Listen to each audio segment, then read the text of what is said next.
Oh my God, this is so butch all of a sudden. I know. Yeah, 2020 has got us by the balls, huh? Uh-huh. We have to wear masks, social distance, and everything. It is an absolutely crazy year. Yeah, I mean, the things we have to do now, sanitizing and fearing for our lives, really. Yeah. Yeah, and not to mention how it's affected our emotional and mental health as well. And also our coin. Definitely. Luckily today we've got people that are going to come and talk to us about how the industries have been affected by this COVID-19 and how they've managed to make lemonade out of lemons, right? Chatty Queens. Chatty Queens.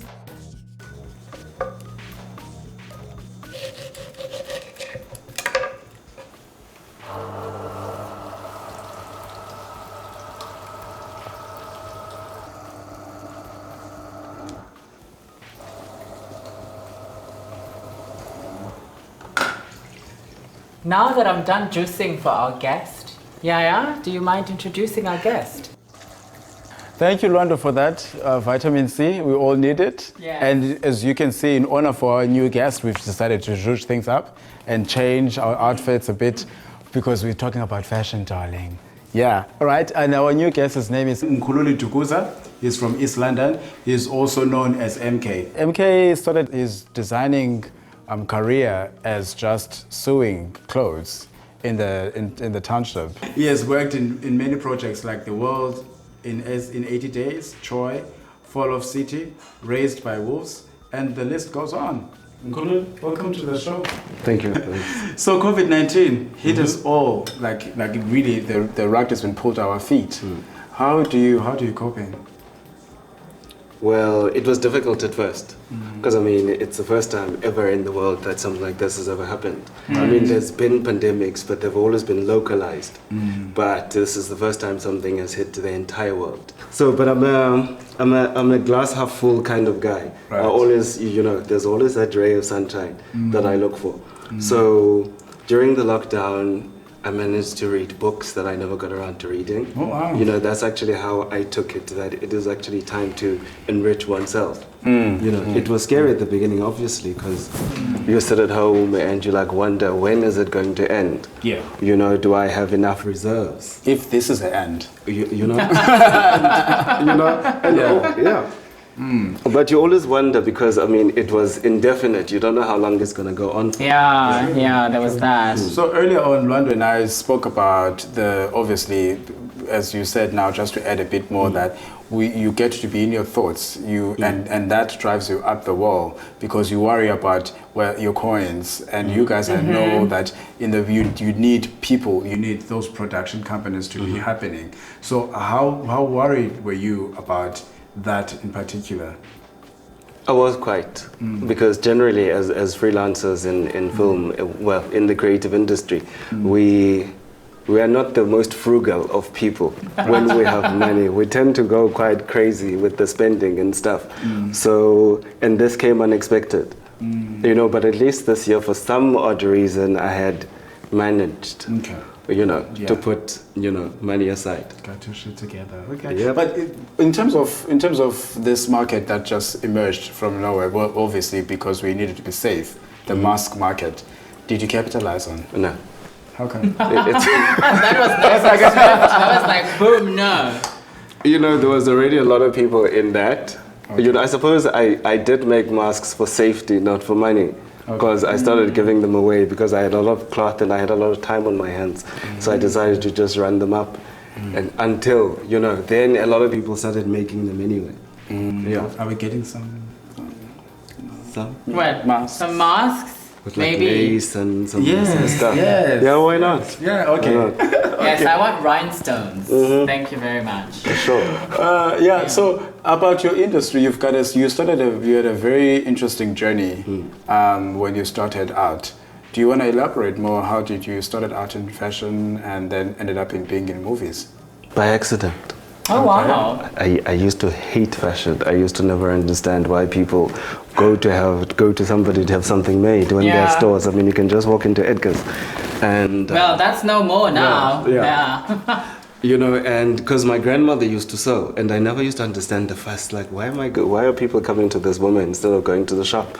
But then I like as you know, I first went and did a year of BCom, then that was not a good idea. Then I did engineering and also not such a great idea. Then went overseas, I went to Dubai.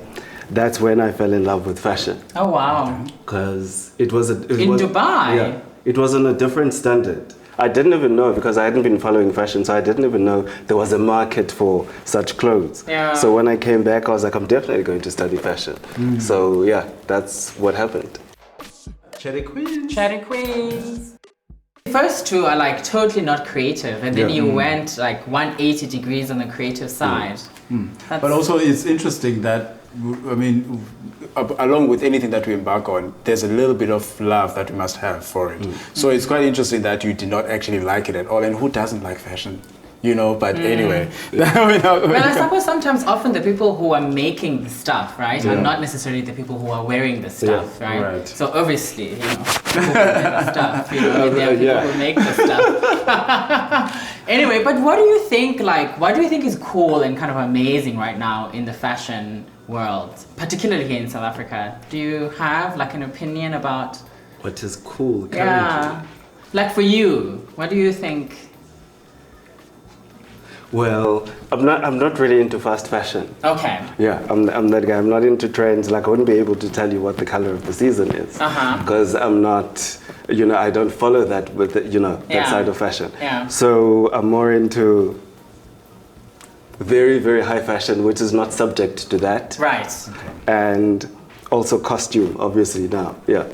So which is an entirely different field. Yeah. Yeah. It's not influenced by color, trends, form, and whatever is happening. And then the future, do you see, I mean, particularly now, I mean, thinking what COVID-19 is doing and will potentially, the kind of effects it will have in the future of fashion? Of fashion? Yeah. I think from what I've noticed, like the overseas shows that I follow, it's either people are on opposite, you know, extremes. It's either they're very frugal in the way in which they express themselves, like they're very, very basic. Yeah. They don't want to be excessive. It's almost like they want to be sensitive to what's going on in the world. I see, I see. And on the other end of the spectrum, they're incredibly excessive. It's like they have all the time in the world. Yeah, and then you can embellish, right? Yes. You can... Like, you know, like very, like the craft and the clothes are very artisanal.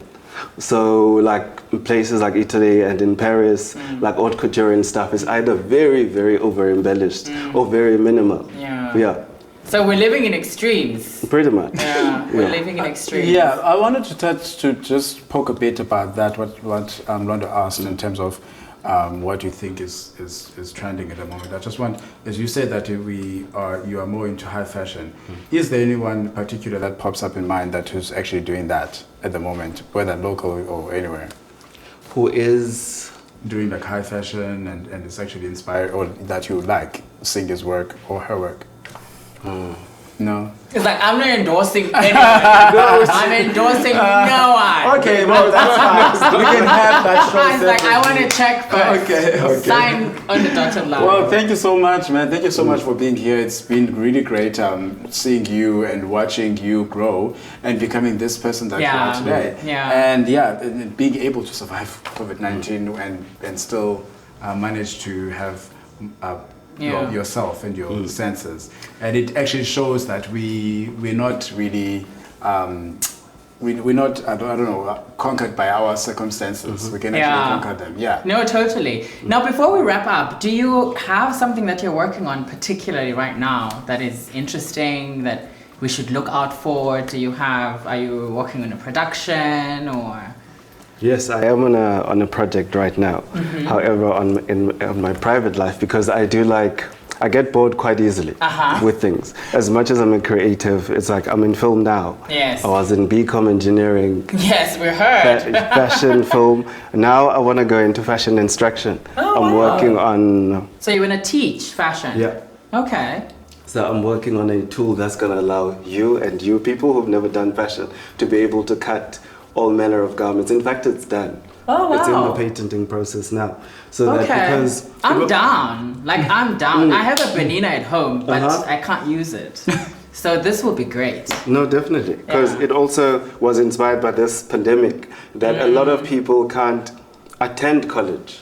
That's true, yeah. You can't physically be there. You can't physically be there. So that's why, that is what inspired me to create this thing, that you can use it anywhere you are. That's fantastic. See, That's this really is what fantastic. this show is about. It's about actually having tangible solutions as well to things. But honey, I am not about that manual labor. So I'll let you so thank you. No, but I mean, but there's something wonderful about being creative. I think that the response that we all kind of need with this is to be creative, right? In terms of not only, yes, of course, you work in fashion and that is a creative industry in itself, but I think in all our fields, COVID-19 is forcing us to like think creatively in terms of solving. Reconstruct. No, definitely. Yeah. Okay. Well, thank you very much for being here. This was wonderful. It was a pleasure. And feel free to pop in again. Should I juice again? I'm in a mood. I need something. Thank you.